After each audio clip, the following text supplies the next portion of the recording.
जय Hind. Religion in India के बारे में हम बात कर रहे थे और इससे पिछले सेशन में हमने बात की थी सिखिज्म के बारे में। उसी बातचीत को आज के सेशन में भी आगे बढ़ाते हुए आज हम सबसे पहले पढ़ेंगे जोरास्ट्रियनिज्म के बारे में। जोरास्ट्रियनिज्म की कहानी क्या रही है उस सब के बारे में आज हम पढ़ेंगे, बातचीत करेंगे। इसके बाद हम बात करेंगे जुडाइज्म के बारे में।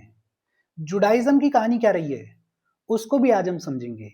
और फाइनली हम बात करेंगे about other prominent religions in India के बारे में। इन सभी टॉपिक्स के बारे में आज हमें पढ़ना है, बातचीत करनी है। देखो शुरू करते हैं। सबसे पहले हम बात करेंगे जोरास्ट्रियनिज्म के बारे में। और जोरास्ट्रियनिज्म की एज अ रिलीजन शुरुआत पर्शिया में देखने को मिलती है। ओरिजिन कहां पे देखने को मिलता है? पर्शिया में देखने को मिलता है। ये जो रिलीजन है जोरास्ट्रियनिज्म, इसकी फाउंडेशन किसने रखी? इसकी फाउंडेशन रखी जरथुस्त्र ने। एक प्रॉफिट हुए जरथुस्त्र ने फाउंडेशन रखी जोरास्ट्रियनिज्म की। और फाउंडेशन कब रखी?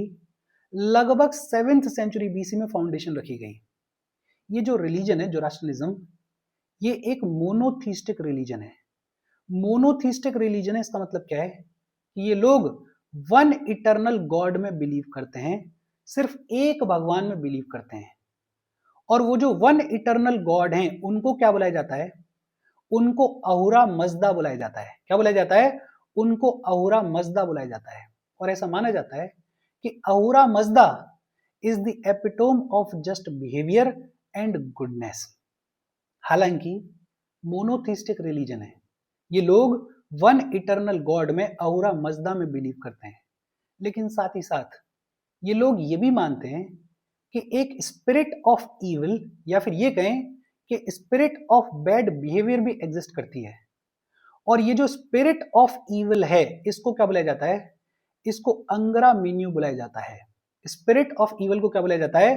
अंगरा मेन्यू बुलाया जाता है। और ऐसा माना जाता है कि ये जो दो फोर्सेस हैं, एक तरफ वन इटर्नल गॉड और दूसरी तरफ ये स्पिरिट ऑफ इविल, इन दोनों के बीच में लगातार लड़ाई चलती रहती है।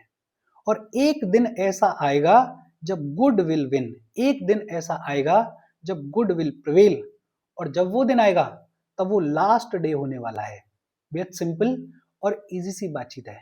3-4 चीजें आपको याद रखनी है। एक तो जोरास्ट्रियनिज्म एज अ रिलीजन, इसका ओरिजिन कहां पे देखने को मिलता है? इसका ओरिजिन पर्शिया में देखने को मिलता है। इसके फाउंडर कौन है? इसके फाउंडर हैं जरथुस्त्र, जो कि एक प्रॉफिट थे। फाउंडेशन कब रखी गई? फाउंडेशन लगभग 7th सेंचुरी बीसी में रखी गई। ये जो रिलीजन है ये मोनोथीस्टिक रिलीजन है। बेसिकली ये लोग वन इटर्नल गॉड में बिलीव करते हैं। और वो जो वन इटर्नल गॉड हैं उनको क्या बुलाया जाता है? उनको अहुरा मजदा बुलाया जाता है। साथ ही साथ ये लोग स्पिरिट ऑफ इविल में भी बिलीव करते हैं। और वो जो स्पिरिट ऑफ इविल है उसको क्या बुलाया जाता है? उसको अंगरा मेन्यू बुलाया जाता है। बेहद सिंपल और इजी सी बातचीत है। अगर इंडिया के कॉन्टेक्स्ट में बात करें तो इंडिया के साथ में ये जो जोरास्ट्रियंस हैं इनका पहला कांटेक्ट 8th सेंचुरी एडी से लेके 10th सेंचुरी एडी के बीच में देखने को मिलता है। बेसिकली ये लोग ईरान से भागकर आए। ईरान में इस्लामिक इन्वेजन देखने को मिल रहा था और इस इस्लामिक इन्वेजन से बचने के लिए ये लोग ईरान से भाग के कहां पर आए? इंडिया में आए। लगभग कब आए? 8th सेंचुरी एडी से लेके 10th सेंचुरी एडी के बीच में ये फर्स्ट कांटेक्ट देखने को मिलता है जोरास्ट्रियंस का इंडिया के साथ में। इंडिया में कॉमनली इनको या तो पारसीज बुलाया जाता है या ईरानीज बुलाया जाता है। इंडिया में कॉमनली इन लोगों को क्या बुलाया जाता है? या तो पारसीज बुलाया जाता है या ईरानीज बुलाया जाता है। और presently it is one of the smallest communities in India. Mostly ये लोग जो हैं वो या तो मुंबई में देखने को मिलते हैं या गोवा में देखने को मिलते हैं या अहमदाबाद में देखने को मिलते हैं। इनफैक्ट हमारे कंट्री में जो पारसीज हैं उनका नंबर ईरानीज के कंपैरिजन में थोड़ा सा ज्यादा है। अच्छा, जोरास्ट्रियनिज्म के अंदर जो सेक्रेट टेक्स्ट होता है उसको क्या बुलाया जाता है? उसको जेंड अवेस्ता बुलाया जाता है। क्या बुलाया जाता है? उसको जेंड अवेस्ता बुलाया जाता है। और ये जो जेंड अवेस्ता है ये लिखा गया है ओल्ड अवेस्तन में। ईरान में एक लैंग्वेज चलती थी अवेस्तन, वो जो ओल्ड अवेस्तन है उसमें लिखा गया है जेंड अवेस्ता को। और ये जो जेंड अवेस्ता है इसमें 17 सेक्रेट सॉन्ग्स हैं जिनको गाथास बुलाया जाता है। 17 सेक्रेट सॉन्ग्स हैं इसके अंदर जिनको गाथास बुलाया जाता है। और इसके अलावा सेक्रेट चैंट्स भी हैं जिनको अहुना वायरो बुलाया जाता है। अहुना वायरो सेक्रेट चेन्स और 17 सेक्रेट सॉन्ग्स जिनको गाथास बुलाया जाता है।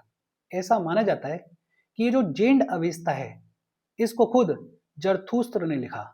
खुद जरथुस्त्र ने इस जेंड अवेस्ता को लिखा, ऐसा माना जाता है। अच्छा, ये जो सेक्रेट टेक्स्ट है इसका जो ट्रांसलेशन है उसको जेंड बुलाया जाता है। क्या बुलाया जाता है? जेंड बुलाया जाता है। और ये जो ट्रांसलेशन है, ये जो जेंड है, इसको 5 पार्ट्स में डिवाइड किया गया है। कितने पार्ट्स में डिवाइड किया गया है? 5 पार्ट्स में डिवाइड किया गया है। कौन कौन से 5 पार्ट्स हैं? एक है यशना। ये जो यशना नाम का पार्ट है इसमें बात की गई है about the worship via ceremony and offerings. Basically Yasna में बताया गया है कि हमें किस तरीके से वर्शिप करनी चाहिए, इस धर्म के लोगों को किस तरीके से वर्शिप करनी चाहिए। दूसरा पार्ट है वेंदिदा, और वेंदिदा में बात की गई है about the laws against demons के बारे में, कि जो डीमंस हैं, जो इविल स्पिरिट्स हैं, उनके अगेंस्ट में हमें किन लॉज को फॉलो करना चाहिए। तीसरा पार्ट है यशत, और ये जो यशत है इसमें वर्शिप करने के जो हाइम्स हैं, जो प्रेयर्स हैं, वो प्रोवाइड किए गए हैं। चौथा पार्ट है खोरदे अवेस्ता, और ये जो खोरदे अवेस्ता है it is a book of common prayers. और पांचवा पार्ट है गाथाज, और गाथाज जो है वो बेसिकली ये जो यशना वाला पार्ट है इसी टेक्स्ट का पार्ट है। और ये जो गाथाज है इनको फर्दर डिवाइड किया गया है 5 पार्ट्स में। ये सिंपल और इजी सी बातचीत है। एक बार फिर से देखते हैं। जब हम बात करते हैं जोरास्ट्रियनिज्म के बारे में तो इसका ओरिजिन पर्शिया में देखने को मिलता है। कहां पे देखने को मिलता है? पर्शिया में देखने को मिलता है। इसके फाउंडर कौन है? जरथुस्त्र इसके फाउंडर हैं। और फाउंडेशन कब रखी गई? 7th सेंचुरी बीसी में फाउंडेशन रखी गई। मोनोथीस्टिक रिलीजन है, वन इटरनल गॉड में बिलीव करते हैं। और वो जो वन इटरनल गॉड है उनको क्या बुलाया जाता है? उनको अहुरा मजदा बुलाया जाता है। ये लोग स्पिरिट ऑफ इविल में भी बिलीव करते हैं, और वो जो स्पिरिट ऑफ इविल है उसको क्या बुलाया जाता है? उसको अंग्रा मेन्यू बुलाया जाता है। इंडिया के साथ में जोरास्ट्रियंस का पहला कांटेक्ट कब देखने को मिलता है? लगभग 8th सेंचुरी एडी से लेके 10th सेंचुरी एडी के बीच में। इंडिया में ये जो जोरास्ट्रियंस हैं इनको कॉमनली या तो पारसीज बुलाया जाता है या ईरानीज बुलाया जाता है। ये जो रिलीजन है जोरास्ट्रियनिज्म, इसका एक सीक्रेट टेक्स्ट है, और वो जो सीक्रेट टेक्स्ट है उसको क्या बुलाया जाता है? उसको जेंड अवेस्ता बुलाया जाता है। ये जो सीक्रेट टेक्स्ट है इसका ट्रांसलेशन भी है, और ट्रांसलेशन को जेंड बुलाया जाता है। और जेंड को 5 पार्ट्स में डिवाइड किया गया है। कौन कौन से 5 पार्ट्स में डिवाइड किया गया है? एक है यशना, जिसमें बात की गई है वर्शिप के बारे में। दूसरा है वेंदिदा, जिसमें बात की गई है लॉज अगेंस्ट डीमंस के बारे में। तीसरा है यशत, जिसमें बात की गई है हाइम्स के बारे में। चौथा है खोर्द अवेस्ता, जो कि कॉमन प्रेयर्स की बुक है। और पांचवा है गाथास, जिसको फर्दर डिवाइड किया गया है 5 पार्ट्स में। बेहद सिंपल और इजी सी बातचीत है। होपफुली यहां तक चीजें आपको समझ में आई होंगी। अच्छा, ये जो रिलीजन है जोरास्ट्रियनिज्म, इसमें फायर को वर्शिप किया जाता है, आग को वर्शिप किया जाता है। बेसिकली ये लोग फायर और अर्थ को सेक्रेड एलिमेंट के तौर पर ट्रीट करते हैं। और इन लोगों का मानना है कि जो डेड मैटर होता है वो करप्टिंग एलिमेंट होता है, वो सब चीजों को करप्ट करता है। तो जब भी कोई एक्सपायर होता है इस रिलीजन में, तो जो डेड बॉडीज होती हैं उनको ओपन में रखा जाता है। जो डेड बॉडीज होती हैं उनको ओपन में क्यों रखा जाता है? ताकि वल्चर्स जो हैं वो उस डेड बॉडी को खा सकें। जिन ओपन स्पेसेस में इन डेड बॉडीज को रखा जाता है उनको क्या बुलाया जाता है? उनको दखमा बुलाया जाता है। दखमा या फिर टावर ऑफ साइलेंस बुलाया जाता है। जिन ओपन स्पेसेस में जोरास्ट्रियंस की डेड बॉडीज को रखा जाता है उन ओपन स्पेसेस को क्या बुलाया जाता है? दखमा बुलाया जाता है। दखमा या फिर टावर ऑफ साइलेंस बुलाया जाता है।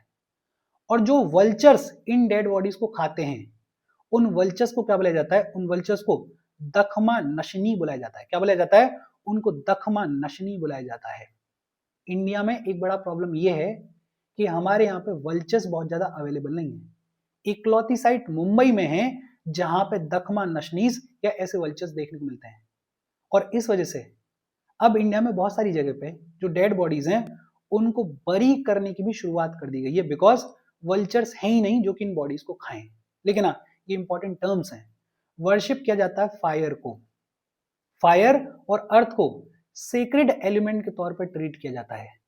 ये लोग मानते हैं कि जो डेड मैटर होता है वो करप्टिंग एलिमेंट होता है, और इसलिए जो डेड बॉडीज होती हैं उनको ओपन में रखा जाता है ताकि वल्चर्स उनको खा सकें। जिन ओपन स्पेसेस में डेड बॉडीज को रखा जाता है उनको बुलाया जाता है दखमा या फिर टावर ऑफ साइलेंस।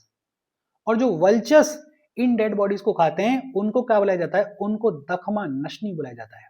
अच्छा, जोरास्ट्रियनिज्म के अंदर फायर टेम्पल्स देखने को मिलते हैं, और ये जो फायर टेम्पल्स हैं इनको आतश बहराम बुलाया जाता है। क्या बुलाया जाता है? आतश बहराम बुलाया जाता है। आतश बहराम्स, इनके बारे में इन डिटेल हमने इसी किताब के पहले चैप्टर में पढ़ा था। इंडिया में सिर्फ 8 ऐसे फायर टेम्पल्स देखने को मिलते हैं, मतलब बहुत ज्यादा टेम्पल्स भी इन लोगों को देखने के नहीं मिलते हैं हमारी कंट्री में। लेकिन जो फायर टेम्पल्स हैं उनको क्या बुलाया जाता है? उनको आतश बहराम बुलाया जाता है। अच्छा, पारसीज जो हैं वो 3 मेजर कैलेंडर्स को यूज करते हैं। कौन कौन से 3 मेजर कैलेंडर्स को पारसीज यूज करते हैं? एक है शहनशाही, और ये जो शहनशाही नाम का कैलेंडर है बेसिकली एक राजा हुए यजदेगेड थर्ड। यजदेगेड थर्ड ईरान के राजा हुए। जब इनका कोरोनेशन हुआ, जिस साल में इनका कोरोनेशन हुआ उस साल को इस शहनशाही कैलेंडर का पहला ईयर माना जाता है। तो एक शहनशाही कैलेंडर है जो कि पारसीज यूज करते हैं। दूसरा कादमी है।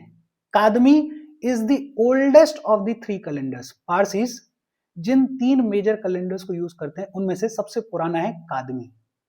और एक है फसली। फसली जो है वो सबसे रीसेंट और सबसे एक्यूरेट कैलेंडर माना जाता है पारसीज का। बेहद सिंपल और इजी सी बातचीत है। होपफुली यहां तक चीज आपको समझ में आई होगी। एक टर्म और है किस्सा-ए संजन, और ये जो किस्सा-ए संजन है ये basically account of migration of Zoroastrians है। बेसिकली ये जो जोरास्ट्रियंस हैं, ये जो पारसीज हैं, ये माइग्रेट करके इंडिया आए और इंडिया में सेटल हुए। उसकी जानकारी कहां से मिलती है? उसकी जानकारी मिलती है इस टेक्स्ट से जिसको बोला जाता है किस्सा-ए संजन। और किस्सा-ए संजन का जो पहला चैप्टर है वो खत्म होता है with the establishment of a fire temple. और ये जो फायर टेम्पल है ये कहां पे एस्टेब्लिश किया गया? संजन, गुजरात में एस्टेब्लिश किया गया। बेहद सिंपल और इजी सी बातचीत है। एक बार फिर से रिवाइज करते हैं। देखो, जोरास्ट्रियनिज्म एज अ रिलीजन, इसका ओरिजिन पर्शिया में देखने को मिलता है। ओरिजिन कहां पे देखने को मिलता है? पर्शिया में देखने को मिलता है। इसके फाउंडर कौन है? जरथुस्त्र इसके फाउंडर हैं। फाउंडेशन कब रखी गई? 7th सेंचुरी बीसी में फाउंडेशन रखी गई। मोनोथिस्टिक रिलीजन है, वन इटर्नल गॉड में बिलीव करते हैं, और वो जो वन इटर्नल गॉड है उनको क्या बुलाया जाता है? उनको औरा मजदा बुलाया जाता है। स्पिरिट ऑफ इवल में भी ये लोग बिलीव करते हैं, और वो जो स्पिरिट ऑफ इवल है उसको क्या बुलाया जाता है? उसको अंग्रा मेन्यू बुलाया जाता है। इंडिया के साथ में जोरास्ट्रियंस का पहला कॉन्टेक्ट 8th सेंचुरी एडी से लेके 10th सेंचुरी एडी के बीच में देखने को मिलता है। कॉमनली इंडिया में इन लोगों को या तो पारसीज बुलाया जाता है या ईरानीज बुलाया जाता है। जोरास्ट्रियनिज्म के अंडर जो सेक्रेट टेक्स्ट चलता है उसको क्या बुलाया जाता है? उसको जेंड अविस्ता बुलाया जाता है। क्या बुलाया जाता है? जेंड अविस्ता बुलाया जाता है। ये जो जेंड अविस्ता है इसका जो ट्रांसलेशन है उसको जेंड बुलाया जाता है। और ये जो जेंड है इसको 5 पार्ट्स में डिवाइड किया गया है। कौन कौन से 5 पार्ट्स में डिवाइड किया गया है उसके बारे में ऑलरेडी अभी हमने पढ़ा है। ये जो लोग हैं ये फायर को वर्शिप करते हैं। फायर और अर्थ को सेक्रेड एलिमेंट के तौर पर ट्रीट करते हैं। इन लोगों का ये भी मानना है कि जो डेड मैटर होता है वो करप्टिंग एलिमेंट होता है। इसीलिए जो डेड बॉडीज होती हैं उनको ओपन में रखा जाता है वल्चर्स के खाने के लिए। 2 इंपॉर्टेंट टर्म्स हैं।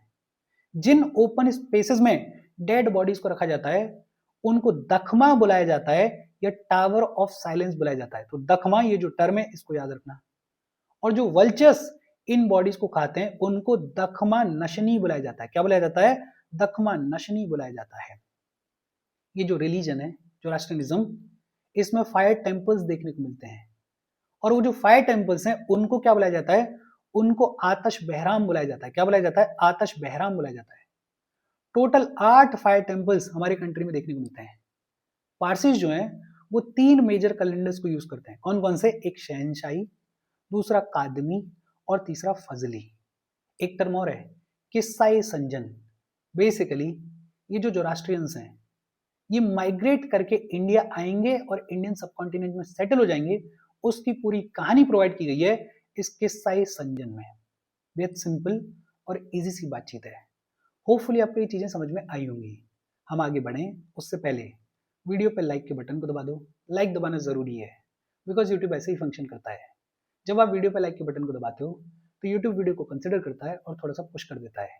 तो लाइक का बटन दबा दो, शेयर कर दो अपने सोशल मीडिया हैंडल्स पे, व्हाट्सएप वगैरह पे अपने फ्रेंड्स को।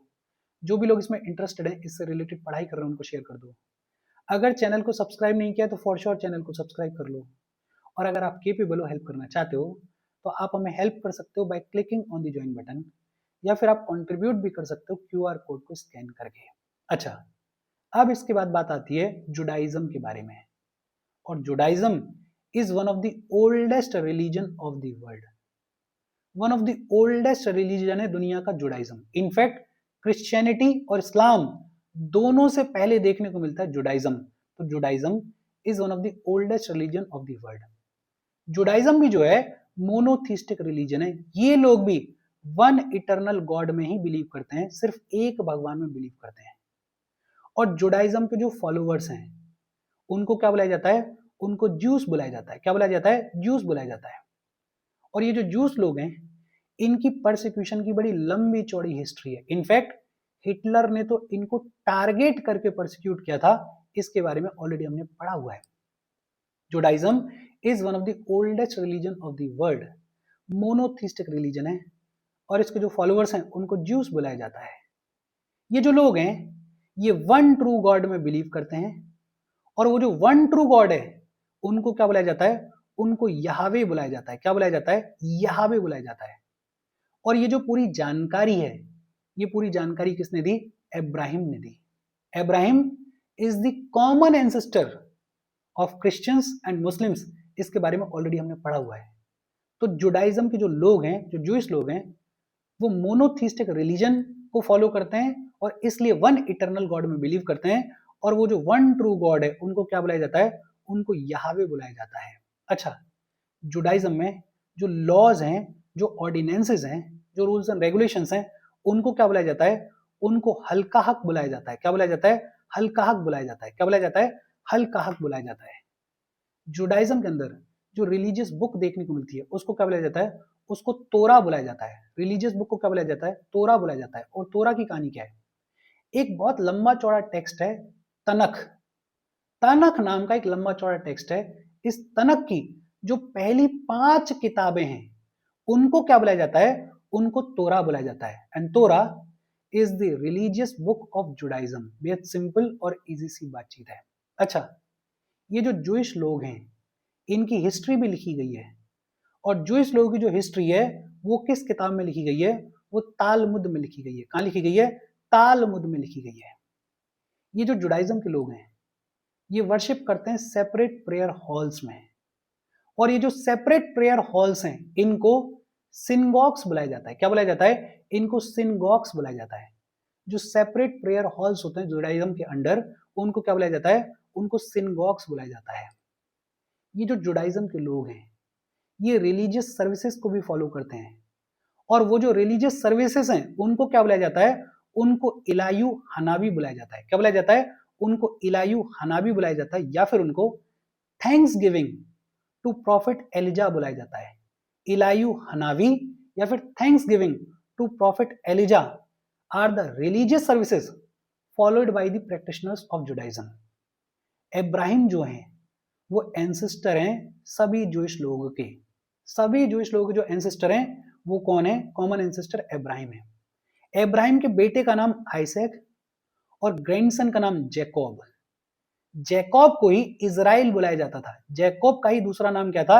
इजराइल था। और ऐसा माना जाता है कि आइसैक और जैकब इन दोनों को भी भगवान ने ब्लेस किया था। कहानी ये चलती है कि भगवान ने मोसेस को अर्थ के ऊपर भेजा, मोसेस को धरती के ऊपर भेजा, और माउंट सिनाई पे मोसेस ने 10 कमांडमेंट्स दिए फॉर द इजराइलाइट्स। ये जो इजराइल के बेटे थे इजराइलाइट्स, इनको 10 कमांडमेंट्स किसने दिए? मोसेस ने दिए। जैकब के 12 बेटे थे। बेसिकली ये जो इजराइल नाम का इंसान था, जैकब नाम का इंसान था, इसके 12 बेटे थे। और इसीलिए 12 ट्राइब्स देखने को मिली, और ये जो 12 ट्राइब्स देखने को मिली इनको ट्राइब्स ऑफ इजराइल बुलाया जाता है। क्या बुलाया जाता है? इनको ट्राइब्स ऑफ इजराइल बुलाया जाता है। बहुत सारा कंटेंट हो गया है, एक बार फिर से रिवाइज करते हैं, रिपीट करते हैं और दिमाग में बिठाते हैं चीजों को। Judaism is one of the oldest religion of the world. In fact इतना ओल्ड है कि क्रिश्चियनिटी और इस्लाम से पहले देखने को मिलता है। ये जो जुडाइज्म है ये मोनोथिस्टिक रिलीजन है। बेसिकली ये लोग वन ट्रू गॉड में बिलीव करते हैं, और वो जो वन ट्रू गॉड है उनको क्या बुलाया जाता है? उनको यहावे बुलाया जाता है। क्या बुलाया जाता है? यहावे बुलाया जाता है। जुडाइज्म के जो फॉलोवर्स हैं उनको क्या बुलाया जाता है? उनको ज्यूस बुलाया जाता है। अच्छा, जुडाइज्म में जो लॉज एंड ऑर्डिनेंसेस देखने को मिलते हैं उनको क्या बुलाया जाता है? उनको हल्काह बुलाया जाता है। क्या बुलाया जाता है? हल्काह बुलाया जाता है। जो रिलीजियस बुक है उसको क्या बुलाया जाता है? उसको तोरा बुलाया जाता है। जुडाइज्म की जो रिलीजियस बुक है उस रिलीजियस बुक को क्या बुलाया जाता है? तोरा बुलाया जाता है। जूइश लोगों की जो हिस्ट्री है वो किस में लिखी गई है? वो लिखी गई है तालमुद में। कहां लिखी गई है? तालमुद में लिखी गई है। जूइश लोग जिन सेपरेट हॉल्स में वर्शिप करते हैं उनको क्या बुलाया जाता है? उनको सिनगोग्स बुलाया जाता है। क्या बुलाया जाता है? उनको सिनगोग्स बुलाया जाता है।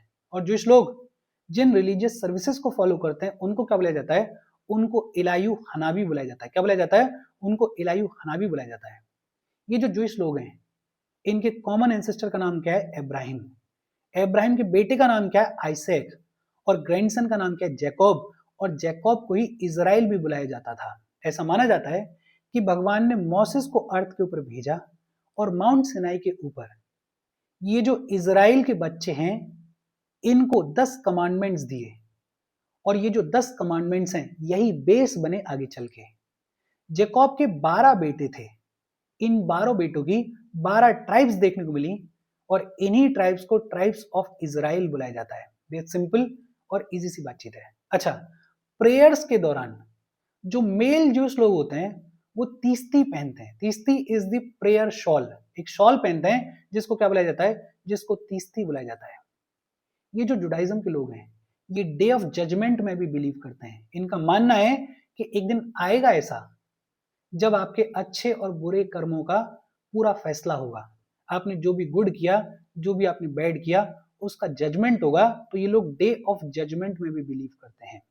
अच्छा, इंडिया के कॉन्टेक्स्ट में अगर बात करें तो इंडिया में सबसे पहली बार जूइश लोग वेस्टर्न कोस्ट पे देखने को मिले। सबसे पहली बार ये जो जूइश लोग हैं ये कहां पर आए? वेस्टर्न कोस्ट पे आए। और इंडिया में 5 मेजर जूइश कम्युनिटीज देखने को मिलती हैं। कौन कौन सी 5 मेजर जूइश कम्युनिटीज देखने को मिलती हैं? एक तो मलयालम स्पीकिंग कोचीन जूइश देखने को मिलते हैं। कोचीन में रहने वाले जूइश जो कि मलयालम बोलते हैं। दूसरे मराठी स्पीकिंग बैनी इजराइल जूइश देखने को मिलते हैं। और ये जो बैनी इजराइल जूइश हैं ये लार्जेस्ट है हमारे कंट्री में। लार्जेस्ट नंबर इन्हीं बैनी इजराइल जूइश का है हमारे कंट्री में। तो एक तो कोचीन जूइश देखने को मिलते हैं जो कि मलयालम बोलते हैं, एक बैनी इजराइल जूइश देखने को मिलते हैं जो कि मराठी बोलते हैं, एक बगदादी जूइश देखने को मिलते हैं। ऐसा माना जाता है कि ये जो बगदादी जूइश हैं ये वेस्ट एशिया से आए। कहां से आए?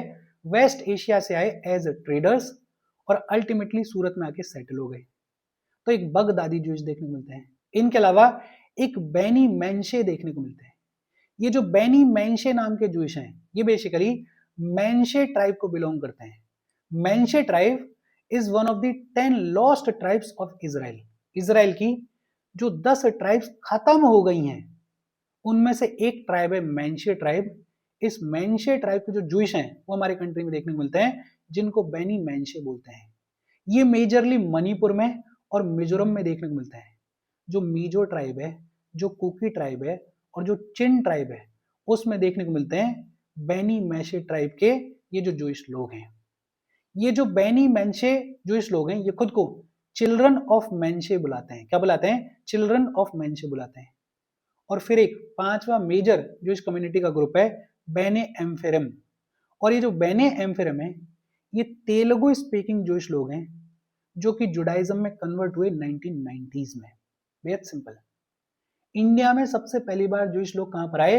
वेस्टर्न कोस्ट के ऊपर आए। एक इंपॉर्टेंट चीज तो ये है, इंडिया में 5 मेजर जूइश कम्युनिटीज देखने को मिलती हैं। मोटा मोटा नाम याद रखो। एक तो ये याद रखो कि बेने इजराइल जूइश जो है वो लार्जेस्ट है नंबर में। तो बेन इजराइल जोइश ये कम्युनिटी है जो कि मराठी बोलती है। कोचिन जोइश हैं जो कि मलयालम बोलते हैं। फिर एक बगदादी जोइश हैं जो कि वेस्ट एशिया से ट्रेडर्स के तौर पर आए और सूरत में सेटल हो गए। एक बेने मेनेशे जोइश हैं जो कि मणिपुर मिजोरम में देखने को मिलते हैं। और एक बेने एम्फेरियम जोइश हैं जो कि तेलुगु स्पीकिंग जोइश लोग हैं। बेहद सिंपल और इजी सी बातचीत है। अच्छा, हम बात कर रहे थे सिनगॉग्स के बारे में, सेपरेट प्रेयर हॉल्स के बारे में। इंडिया में प्रोमिनेंट सेपरेट प्रेयर हॉल्स कौन कौन से देखने को मिलते हैं? एक मेगन डेविड सिनगॉग है। मेगन डेविड सिनगॉग कहां पर है? कोलकाता में है। और ये जो मेगन डेविड सिनगॉग है इसमें बगदादी जोइश जो हैं वो वर्शिप करते हैं। तो एक है मेगन डेविड सिनगॉग, दूसरा है पैराडाइज सिनगॉग। ये जो पैराडाइज सिनगॉग है ये कोचीन में देखने को मिलता है और इसमें कोचीन जोइश जो है वो वर्शिप करते हैं। एक नरीमन हाउस है, पॉपुलर है। नरीमन हाउस जो है वो मुंबई में है। और ये जो नरीमन हाउस है ये 2008 के मुंबई अटैक्स में एक टारगेट लोकेशन था। तो एक नरीमन हाउस है। और नरीमन हाउस के अलावा एक ओहेल डेविड सिनगॉग है जिसको लाल देवाल भी बुलाया जाता है। ओहेल डेविड सिनगॉग ये लार्जेस्ट है, हमारी कंट्री का लार्जेस्ट सिनगॉग है, पुणे में एग्जिस्ट करता है। और इसमें जो बगदादी जोइश लोग हैं वो वर्शिप करते हैं।